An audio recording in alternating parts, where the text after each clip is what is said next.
दोस्तों, किसी ने बहुत खूब कहा है कि कल तक के लिए की गई मेहनत, कल तक के लिए की गई हिम्मत और कल तक के लिए की गई सोच का फल भी आपको सिर्फ कल तक मिलेगा। दूर तक के लिए की गई सोच, दूर तक के लिए की गई मेहनत और दूर तक के लिए की गई हिम्मत का फल आपको दूर तक मिलेगा और उसके बाद भी मिलता रहेगा। और इसी बात के चलते एक छोटी सी कहानी। दोस्तों, कहानी एक राजा की जिसको अपने दोनों बेटों में से एक ऐसा बेटा तलाशना था जो अगला राजा बन पाए, जिसकी सोच अगले राजा बनने के लायक हो। इसी के चलते वो अपने दोनों बेटों को अपने पास बुलाता है। राजा अपने दोनों बेटों को बराबर में कुछ पैसे देता है और कहता है कि इन पैसों को लेकर अब तुम दूसरे राज्य में जाओ और जितने दिन तक इन पैसों से तुम जो करना चाहते हो वो करना और वापस लौट कर बताना कि तुमने क्या किया। तो दोनों बेटे बराबर के पैसे लेकर दूसरे राज्य में चले जाते हैं।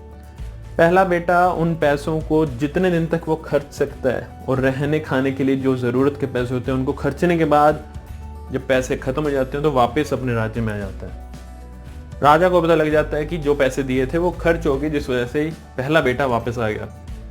लेकिन राजा परेशान भी होता है कि दूसरा बेटा अभी तक वापस क्यों नहीं आया, पैसे तो उसको भी बराबर के मिले थे। राजा परेशान और हैरान दोनों होता है और कुछ दिन और बीत जाते हैं। कुछ दिन का और इंतजार करता है राजा और कुछ दिनों बाद राजा का दूसरा बेटा भी लौट आता है और राजा का दूसरा बेटा लौट कर राजा के दिए गए सारे पैसे लौटा देता है। और राजा पूछता है कि आप अगर ये सारे पैसे मुझे वापस लौटा रहे हो तो दूसरे बेटे ने वो ऐसा क्या किया जिस वजह से बिना पैसा खर्च किए वो दूसरे शहर में रह भी पाया, और जबकि पहले बेटे से ज्यादा देर तक रहा है, वो जानने के लिए उत्सुक हो जाता है। तो पहला बेटा जो बताता है कि मेरे को जो जरूरत के पैसे थे मैं खर्चा किया और जितने दिन खत्म हुए उन पैसों के साथ उतने दिन वहां लगाकर वापस आ गया।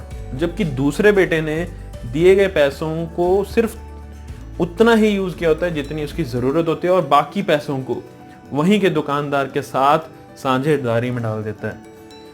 और जिस वजह से दुकान पर जो भी उस दुकानदार को फायदा होता है उसका आधा पैसा उस दूसरे बेटे को आता है। जिस वजह से वो दूसरा बेटा बताता है कि अभी तो मुझे आने वाले वक्त में भी पैसे मिलते रहेंगे और इसी वजह से मैं आपके दिए गए पैसे वापस भी लौटा पाया। इस वजह से राजा को पता लग जाता है कि दूसरा बेटा है जो दूर की सोच रखता है और पहला बेटा है जो सिर्फ कल तक की सोच रखता है। दोस्तों, ये छोटी सी कहानी आपको सिर्फ यही बताने के लिए है कि आपका जो शॉर्ट टर्म विजन होगा वो आपको शॉर्ट टर्म रिवॉर्ड देगा, लेकिन आपका लॉन्ग टर्म विजन आपको दूर तक का रिवॉर्ड देगा और जो कि जरूरी भी है। तभी हमें शॉर्ट टर्म गोल्स ना ही बनाए तो बेटर रहता है, क्योंकि शॉर्ट टर्म गोल्स अचीव करने के बाद हमें पता ही नहीं होता आप करना क्या है। लॉन्ग टर्म गोल्स जरूरी भी हैं और आपके लिए फायदेमंद भी हैं। तो एक लॉन्ग टर्म थिंकिंग और एक लॉन्ग टर्म गोल बनाना बहुत जरूरी है और उस पर काम करना तो और भी जरूरी है।